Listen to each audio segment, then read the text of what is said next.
Mesdames, Messieurs, bonjour. Ce qu'il faut retenir de l'actualité. Une délégation du Fonds monétaire international a multiplié ce matin les échanges avec les autorités burkinabées. Objectif définir les priorités du nouveau gouvernement qui pourraient être appuyées par le fonds. Après plusieurs tentatives, Leonardo DiCaprio arrache l'Oscar du meilleur acteur pour son rôle dans The Revenant, un film sur la sauvegarde de l'environnement. Le président du Faso, Roch-Marc Christian Kaboré, a accordé ce matin 2 audiences. La première à l'ambassadeur du Japon au Burkina et la seconde à une délégation du Fonds monétaire international qui séjourne actuellement chez nous.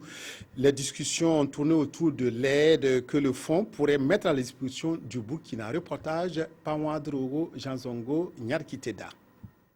15 milliards de francs CFA, c'est le montant du prochain prêt que le FMI, le Fonds monétaire international, va débloquer pour le Burkina. C'est la substance des échanges entre une délégation du Fonds et le président du Faso. Ce prêt devrait permettre au Burkina de mettre en œuvre les revues 4 et 5, axées essentiellement sur 3 domaines. La discussion, comme le disait M. Selassie avec le président, était très utile. Nous avons entendu 3 priorités pour le gouvernement dans notre domaine d'action qui sont le renforcement des recettes, l'amélioration de la qualité de la dépense et la bonne gouvernance. Donc tout ça, ce sont des axes de travail qui sont tout à fait dans notre mandat. Donc nous nous réjouissons de continuer le travail. Outre la délégation du FMI, le président Kaboré s'est également entretenu ce matin avec l'ambassadeur du Japon au Burkina. Les discussions au dire du diplomate nippon ont porté sur la coopération bilatérale avec au centre le développement de l'éducation de base, la santé et l'agriculture. Déjà, on a construit ici au Burkina Faso 1070 salles de classe. Et puis, on a déjà construit à Doli les NEP. Et puis, très bientôt, on va construire les NEP aussi à Kaya. Et puis on va construire aussi les collèges des enseignements généraux. Cette visite du chef de la diplomatie japonaise au Burkina a été également une occasion pour inviter le chef de l'État burkinabé à la prochaine TICAD, prévue en août prochain au Kenya. Revenons au séjour de la délégation du Fonds monétaire international FMI au Burkina. Avant Kosiam, la mission s'était entretenue ce matin avec le ministre de l'économie, des finances et du développement. Une rencontre destinée à prendre connaissance des nouvelles priorités du gouvernement burkinabé. Suivons le chef de mission du FMI pour le Burkina au micro de Moumouni Soubega. C'est une visite essentiellement de courtoisie pour écouter surtout et comprendre quelles sont les priorités du nouveau gouvernement et comment le FMI peut soutenir le gouvernement dans l'exécution de son programme de la façon la plus appropriée. Pour nous, il y a une continuité dans l'engagement et on est ici pour réitérer que nous sommes avec le Burkina et les nouvelles autorités pour continuer à l'aider, à soutenir la démarche du pays dans le futur. On n'a pas que une enveloppe financière, on a aussi des appuis techniques, on a des appuis à travers nos partenariats avec les autres institutions. Donc, encore une fois, pour le moment, on s'inscrit dans la continuité de ce qui a été commencé et on est prêt à ajuster les orientations en fonction des nouvelles priorités. Les opportunités et contraintes de l'élevage burkinabé passées en revue par le ministre des Ressources animales et halieutiques. Depuis sa prise de fonction, le ministre Koutou parcourt le Burkina à la rencontre des acteurs du secteur. Vendredi dernier, il était à Dédougou dans le Moun. Et à Lagodo, Paul Savadego. Faire un diagnostic de l'ensemble des préoccupations liées au secteur de l'élevage et de la pêche afin de mieux orienter les actions en faveur des différents acteurs, c'est l'objectif de cette rencontre avec les producteurs de la région de la Boukoul du Mouhoun. Sans langue de bois, les producteurs ont exposé leurs difficultés. On a demandé de l'an pour que l'État y ait une sensibilisation avec les acteurs de base pour qu'on puisse comprendre un éleveur et cultivateur, c'est la même famille. Le ministre, il a tenu notre rencontre et il a accepté notre doléance. On pense, en tout cas, les doléances ne seront pas tombées dans l'eau.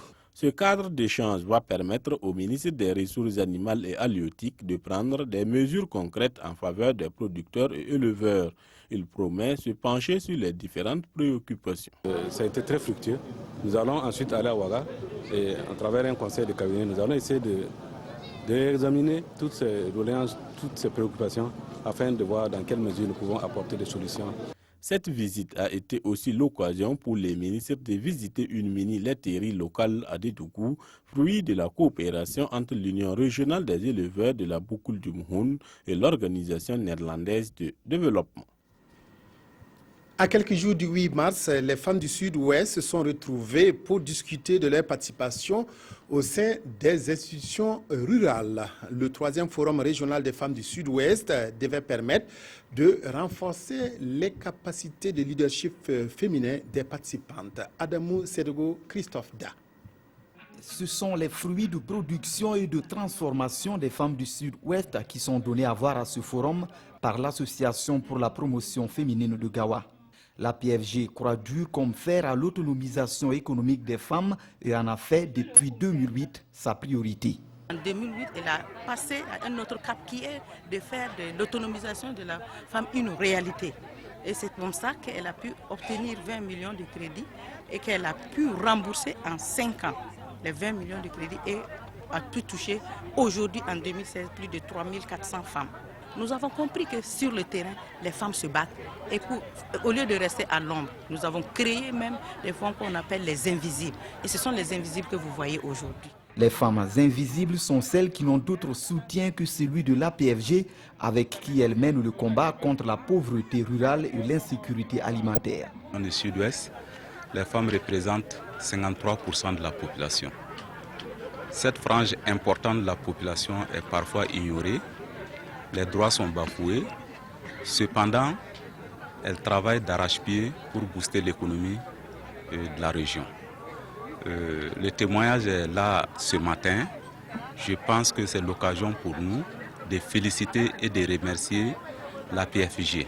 La PFG qui entend rester sur sa lancée de promotion du leadership féminin dans les organisations paysannes compte tenir la 3e édition du prix Bodan en marge de ce forum.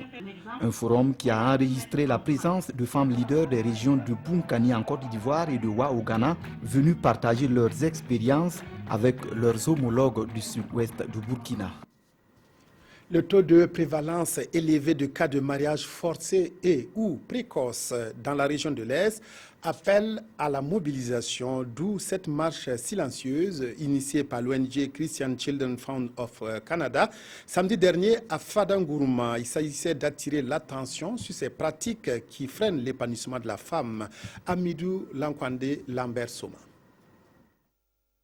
Le temps d'une marche silencieuse, les populations de la région de l'Est disent non au mariage forcé et ou précoce. Une marche en silence pour traduire les douleurs que vivent de nombreuses filles de la région, classées dans le peloton de tête dans la pratique de ce phénomène. À travers le mariage forcé, on bloque l'éducation de la jeune fille et on bloque vraiment son ascension, le rôle qu'elle doit jouer dans la société. Après un détour dans quelques artères de la ville, les marcheurs se retrouvent à la place de l'unité de Fada. Là, autorités administratives, coutumières et religieuses soutiennent cette initiative de Christian Children Fund of Canada. Nous saluons l'initiative de CCFC qui nous permet aujourd'hui de soulever ce problème social-là au niveau de notre région et l'engagement de toutes les communautés, effectivement, à lutter pour éradiquer ce qui empêche la jeune fille aujourd'hui dans notre région de se développer.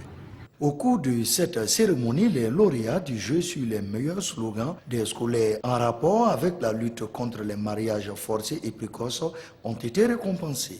Quand on m'a parlé du mariage forcé, j'ai tout de suite pensé à ma cousine. J'ai une cousine qui s'est mariée précocement. Et puis actuellement, elle est en train de souffrir dans son nouveau foyer. Donc, ça m'a inspiré, quoi. Avec un taux de prévalence de 67,3%, la région de l'Est est deuxième dans le classement des zones où les mariages forcés et ou précoces sévissent le plus. L'aventure s'arrête en Coupe d'Afrique pour le Racing Club de Bobo Dioulasso, battu à l'aller 3-1 par le Stade malien. Le RCB se devait de gagner au retour hier à Bobo Dioulasso par 2 buts d'écart. Peine perdue. Nouvelle défaite des Racingmen qui disent adieu à la compétition. Mathias Drabo, Kalfa Ouattara, reportage à Bobo Dioulasso. L'exploit n'a pas eu lieu. Le Racing Club de Bobo Dioulasso est éliminé de la Ligue africaine des champions. 2 buts à remonter sans encaisser le moindre but. C'était l'équation à résoudre côté RCB. Au finish, l'équipe s'incline sur ses propres installations devant le stade malien de Bamako et perd son entraîneur Oscar Barrow qui jette l'éponge. Un but sur coup de pied arrêté à la 6e minute et l'espoir des Tigres s'envole. Un coup de poignard de Sekwa Doumandé suite à une mauvaise appréciation de Mohamed Bailou. Les Noirs et Blancs obligés de courir après le score avec une attaque qui s'est montrée inefficace durant 90 minutes. Score final, 1-0 en faveur du stade malien de Bamako. On avait déjà fait 50% sur nos terrains, donc la tâche elle était plutôt plus facile pour nous que pour l'équipe adverse. Et on est venu ici pour quand même montrer qu'on était une équipe qui pouvait aller voyager même à l'extérieur, gagner des matchs à l'extérieur. Et c'est un état d'esprit qui aujourd'hui s'est formé autour de ce groupe. Face à une très très dynamique équipe de Bobo, je pense que le Stade malien a répondu présent. Donc je suis très satisfait de la performance de mes joueurs. Mon premier objectif, c'était de pouvoir passer ces premiers tours après avoir remporté la Coupe du Faso et avoir été champion du Burkina, remporter la Super Coupe. Je pense qu'au Burkina, même si j'ai beaucoup encore à chercher, je voulais quand même m'essayer à ce niveau et voir à quel niveau on était. Mais je me rends compte que nous avons encore beaucoup à apprendre. Encore une élimination prématurée d'une équipe burkinabé en campagne africaine. L'apprentissage continue. Après le sport, le cinéma, Leonardo DiCaprio, enfin récompensé aux Oscars. L'acteur américain est reparti avec la statuette du meilleur acteur pour son rôle dans The Revenant du Mexicain Alejandro Iñárritu. Iñárritu a remporté aussi l'Oscar du meilleur réalisateur. L'Oscar du meilleur film est revenu à Spotlight qui traite du scandale de pédophilie dans l'Église. Goes to Leonardo DiCaprio. Enfin la consécration. Nommé à 5 reprises à 45 ans, le héros du Titanic repart cette fois avec la précieuse statuette. Une récompense pour son interprétation magistrale et presque animale du trappeur Hugh Glass dans The Revenant. Oscar du meilleur acteur, Leonardo DiCaprio n'en reste pas moins engagé. Je vous remercie tous pour cette incroyable récompense. La planète, ce n'est pas quelque chose d'acquis, tout comme cette récompense pour moi ce soir. Une distinction pour son rôle dans le film d'Alejandro González Iñárritu, sacré meilleur réalisateur. Le Mexicain transforme l'essai de 2015 avec Birdman. Dernière récompense pour The Revenant, l'Oscar de la meilleure photo. Emmanuel Lubezki rafle la statuette pour la 3e fois de suite, une première. Mais The Revenant n'a pas totalement volé la vedette à Spotlight. L'enquête du Boston Globe sur le scandale de pédophilie au sein de l'église catholique signée Tom McCarthy remporte l'Oscar du meilleur film et du meilleur scénario original. Carton plein pour Mad Max de l'Australien George Miller. Le président du prochain festival de Cannes peut se féliciter de ses 6 récompenses techniques. Meilleur costume, meilleur décor, maquillage, coiffure, mais aussi montage et mixage son. Quant à l'Oscar de la meilleure actrice, il revient à Brie Larson, 26 ans, pour son rôle dans Room. Une remise de prix sur fond de polémique. L'humour grinçant du comédien Chris Rock, maître de cérémonie, a rappelé que de nombreux acteurs noirs ont boycotté l'événement.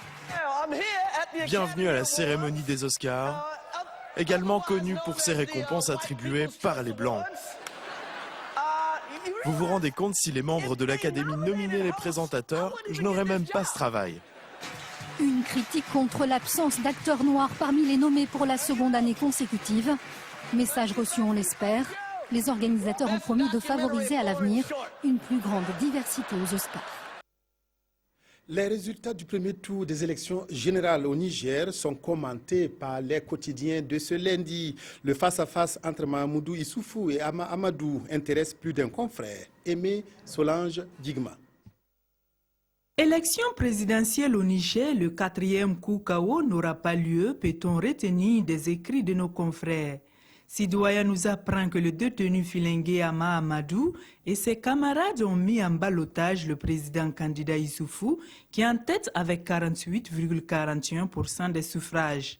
Ce qu'en pense notre temps, c'est qu'il ne faut pas vendre la peau de l'ours avant de l'avoir tué. D'après l'observateur Palga, c'est donc une grosse désillusion pour Mahamadou Issoufou qui croyait dur comme fer qu'il réaliserait le coup KO à l'image du MPP de son ami Salif Diallo. Et pourtant, aujourd'hui, Ofaso pense qu'il s'agit là d'un contre-pied parfait du président sortant pour faire face à une opposition qui s'inscrivait dans une logique d'attaque et même prête à brûler le pays, précise le journal Le Pays. Ainsi, le Niger évite-t-il le chaos du chaos, indique le Canard. Le second tour, poursuit-il, a l'avantage d'éloigner ce spectre en sauvant l'essentiel. Gageon suggère le soir que le processus se termine dans un climat apaisé afin que soient démentis tous ceux qui prédisent des lendemains incertains au Niger. Fin du journal. Merci de votre aimable attention. Excellente après-midi sur la RTB.